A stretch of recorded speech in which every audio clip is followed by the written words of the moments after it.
My name is Clara, 41 years old, a lecturer in business administration at a university in Denver. My husband, Lucas, and I had been together for 17 years.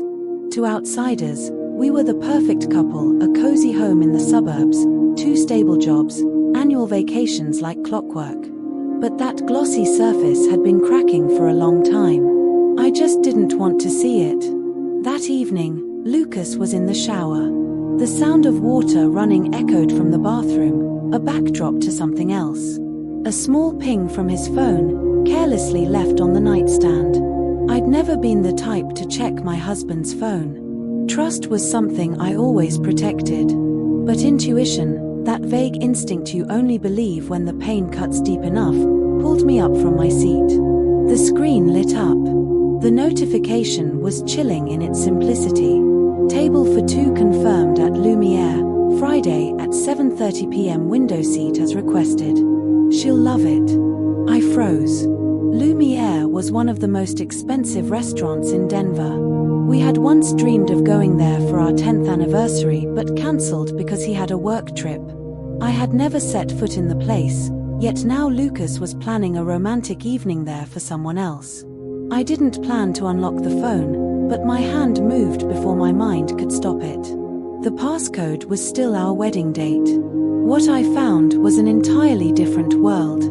Messages, photos, and conversations spanning almost a year with someone named Sophie, a young blonde woman who worked in the communications department at the law firm where Lucas was a partner.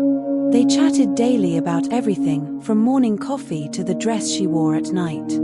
Photos from a 2-day work trip to Santa Fe showed Sophie curled up in Lucas's arms. His smile so bright I barely recognized the man who once stood by me through the financial crisis in 2008. I wanted to scream but stayed silent. When he came out of the bathroom asking for his tie, I simply said, "Second drawer," hiding the storm inside me.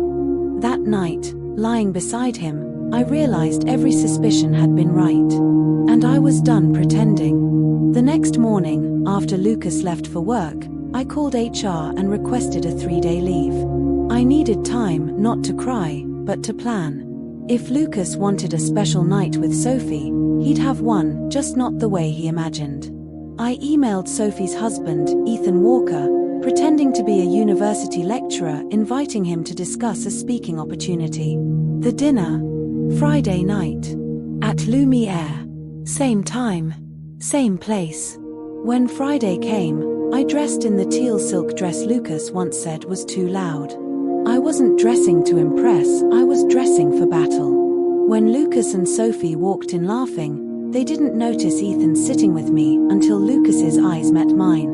The color drained from his face. Moments later, I introduced Ethan to my husband and his wife. The entire restaurant froze. I walked away, leaving them in the chaos of their own lies. Later, in a private room, the 4 of us sat face to face. No screaming, just truth. Sophie cried, Lucas begged, Ethan sat silent. I told Lucas I was done protecting his lies. "You destroyed our marriage, not me," I said. "You chose her every day you lied to me." That night, I checked into a hotel across the street and cried, not for him, but for the 17 years I lost believing in someone who didn't deserve it. Ethan knocked later, needing someone who understood.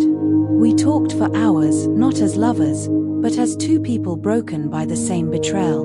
Over time, friendship grew. And maybe, something more. Months later, after the divorce, I rebuilt my life piece by piece. I started teaching again, took a photography class, and filled my apartment with plants and light. Ethan was there, kind, patient, never rushing. When he said, "If you ever want to try again," not for promises but for honesty, I realized I already had. Because love doesn't mean losing yourself, it means finding someone who sees you, even in the aftermath. If you liked this story, hit like, subscribe, and share. At Story Peaks, every story reminds you. Truth always finds its voice, and revenge never forgets.